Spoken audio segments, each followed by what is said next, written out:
नमस्कार। गणित शिक्षण में आज हम जानते हैं प्रश्नावली 7.2 कक्षा 8 प्रश्नावली 7.2 के सभी प्रश्नों को हल करते हैं। कक्षा 8 के गणित में प्रश्नावली 7.2 सत्र 25-26 का जो पहला प्रश्न है उसे ध्यान से देखिए विद्यार्थियों। सेल के दौरान एक दुकान सभी वस्तुओं के अंकित मूल्य पर 10% घटा देती है। 1450 अंकित मूल्य वाला एक जीन्स और 2 कमीजें जिनमें से प्रत्येक का अंकित मूल्य 850 रुपए है, तो खरीदने के लिए किसी ग्राहक को कितना भुगतान करना होगा।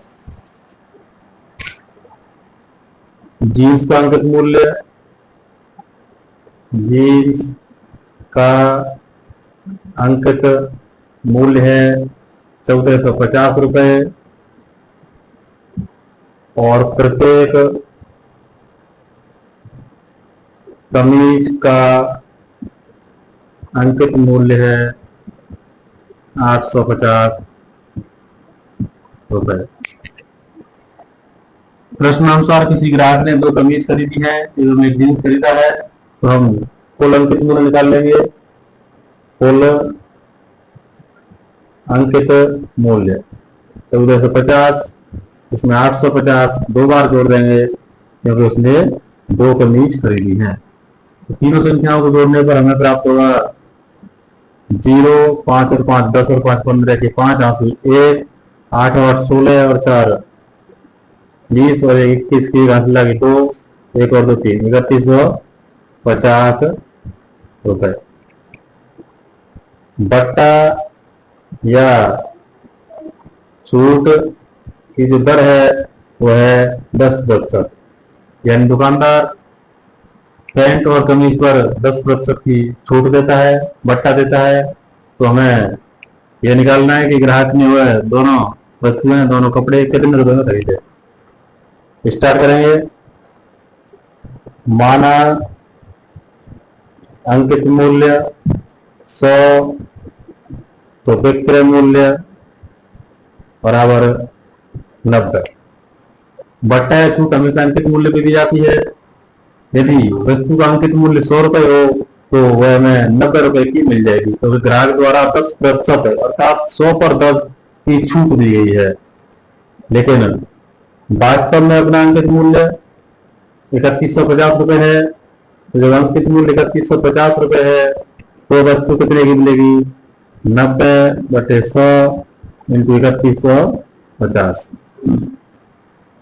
ऐसे प्रश्नों में हमेशा हम इस संख्या में पीछे वाली संख्या का भाग लेते हैं और नीचे जो संख्या है उसका गुणा करते हैं। ऊपर के 2 शून्य से नीचे के शून्य कट जाते हैं। 315 × 9 करना है। 315 × 9, 9 पंजी 45 की 5 हासिल के 4, 9 और 4 13 के 3 हासिल 1, 9 27 और 1 28, 2835 रुपए हमें उस दुकानदार को देने होंगे और हमें जीन्स एवं दोनों कमीज प्राप्त हो जाएंगे। चलिए आगे बढ़ते हैं और जानते हैं प्रश्न संख्या 2। दूसरा प्रश्न है, एक टेलीविजन का मूल्य 13,000 रुपए है। इस पर 12% की दर से बिक्री कर वसूला जाता है। यदि विनोद इस टेलीविजन को खरीदता है तो उसके द्वारा भुगतान की जाने वाली राशि ज्ञात कीजिए। टीवी का मूल्य 13,000 रुपए है, बिक्री कर 12% लगता है। विनोद को उस टेलीविजन को खरीदने के लिए कितने रुपए का भुगतान करना होगा, ये हमें निकालना है। तो पहले की तरह ही माना टीवी का मूल्य 100, प्रतिशत वाले सभी प्रश्नों में हम 100 मान में करते हैं क्योंकि प्रतिशत की गणना 100 पर की जाती है। माना टीवी का मूल्य 100, तो विक्रय मूल्य अर्थात विनोद द्वारा भुगतान की जाने वाली राशि 112 रुपए होती है क्योंकि 12% उस पर सेल टैक्स है, बिक्री कर है। लेकिन जब टेलीविजन का वास्तव में मूल्य 13,000 है तो विनोद उसे कितने में भुगतान करेगा? 112/100 × 13,000। 2 शून्य से 2 शून्य कट जाते हैं। 112 × 130 करना है। 0 13 × 26 की 6 हासिल लगे 2, 13 × 13 को 15 के 5 हासिल लगे 1, 13 × 13 को 14। विनोद को उस टेलीविजन को खरीदने के लिए 14,560 रुपए का भुगतान करना होगा। प्रश्न नंबर 3 विद्यार्थियों, क्वेश्चन नंबर 3 7.2 का 3 नंबर प्रश्न है। अरुण एक जोड़ी स्केट्स या पहिएदार जूते खरीदता है, किसी सेल्स से खरीद कर लाया जिस पर दिए गए बट्टे की दर 20% थी। यदि उसके द्वारा भुगतान की गई राशि 1600 है तो अंकित मूल्य ज्ञात कीजिए। अर्थात अरुण ने एक जोड़ी जूते खरीदे, उस पर उसने 1600 रुपए का भुगतान किया प्रश्न के अनुसार। उसने 1600 रुपए उसको दिए और दुकानदार ने उसे बताया कि उसे 20% छूट दी गई है, तो उसे उसका अंकित मूल्य क्या था ये हमें निकालना है। हम अंकित मूल्य मानेंगे, माना अंकित मूल्य 100, तो विक्रय मूल्य 80। 20% छूट है, बट्टा है 3 नंबर प्रश्न में। यदि वस्तु पर 100 रुपए लिखा हो तो राशि की मिल जाएगी, लेकिन अरुण ने जो स्कर्ट्स हैं, तीनदार जूते हैं, पहिएदार जूते हैं, उन्हें खरीदने के लिए 1600 रुपए का भुगतान किया। तो जब विक्रय मूल्य 80 हो तो अंकित मूल्य 100। इस वाक्य को हमें पलट के लिखना है क्योंकि हमें अंकित मूल्य ज्ञात करना है। जो चीज हमें ज्ञात करनी है वो टाइम और होनी चाहिए, लेकिन दोनों ने 1600 का भुगतान किया है तो ग्राहक का विक्रय मूल्य 1600 रुपए, तो अंकित मूल्य क्या होगा 100/80 इंटू 1600। यहाँ भी एक जीरो बढ़ जाता है, 8 के और 160 में 20 बढ़ जाता है और 20 गुणा 2 करेंगे तो 2000 रुपए प्राप्त होता है। अर्थात जो पहिएदार जूते हैं उनका विक्रय मूल्य 2000 रुपए है। चलिए आगे बढ़ते हैं और जानते हैं प्रश्न नंबर 4।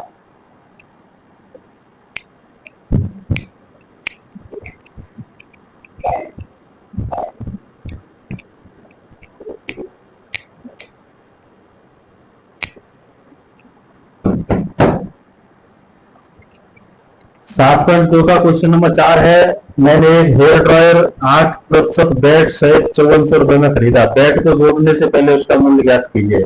बैट होता है वैल्यू एडेड टैक्स। बैट पूर्ण होता है वैल्यू एडेड टैक्स। ये एक बिक्री कर होता है जो वस्तु के मूल्य पर जोड़ा जाता है। तो हेयर ड्रायर 8% टैक्स सहित 5400 रुपए में खरीदा गया है। टैक्स जोड़ने से पहले का मूल्य बताना है।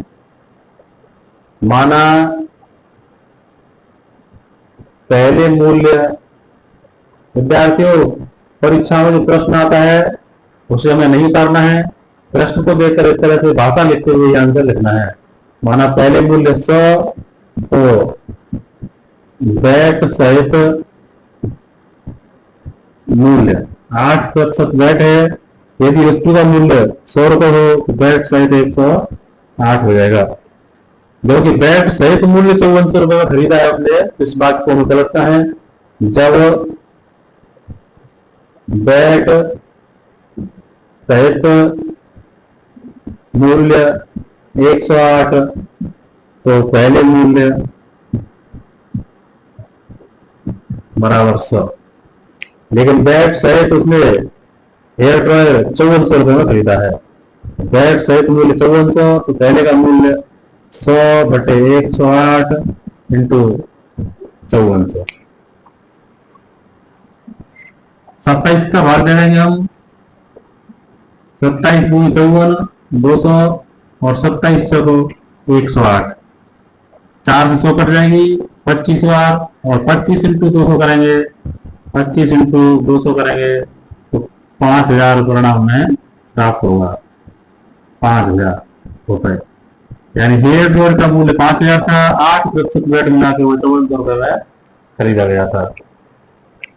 प्रश्नावली का लास्ट प्रश्न विद्यार्थियों 5 नंबर।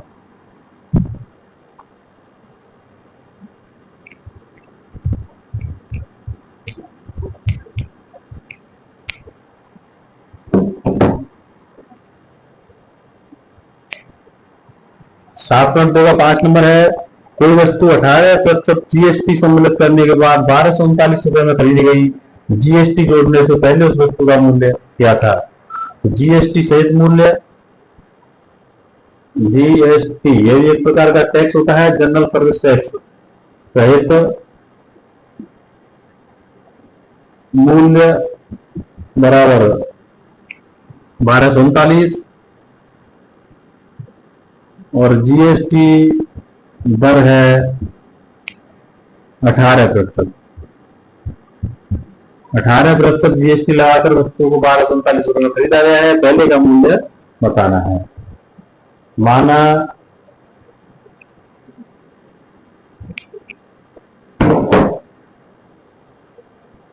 माना पहले मूल्य, मान लेते हैं कि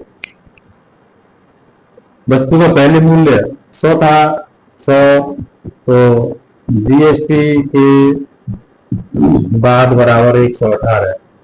जब पहले मूल्य 100 है तो 18% जीएसटी सम्मिलित करने पर 118 हो जाएगा। जब जीएसटी या टैक्स सहित मूल्य 118 है तो पहले मूल्य बराबर 100, लेकिन जीएसटी सहित मूल्य 1239 है तो हम इस तरह से 118 के नीचे 1239 लिखेंगे, लाइन खींचेंगे। इस लाइन का अर्थ होता है विद्यार्थियों यही बात हमें पुनः लिखने हैं, तो हम सुविधा के लिए लाइन खींच लेते हैं। 100/118 इंटू 1239। 100 में 2 का भाग देंगे 50 बार, 118 में 2 का भाग देंगे 59 का भाग 1239 में 21 बार चला जाता है। 50 इंटू 21 करेंगे 1050 रुपए। यानी जो वस्तु टैक्स सहित 1239 की खरीदी गई है वो बिना टैक्स के 1050 रुपए की थी। उम्मीद है विद्यार्थियों प्रश्नावली 7.2 के प्रश्न आपकी समझ में आए होंगे। आप घर पर पुनः अभ्यास करें और समझने का प्रयास करें। मिलते हैं अगली प्रश्नावली अगले वीडियो के साथ।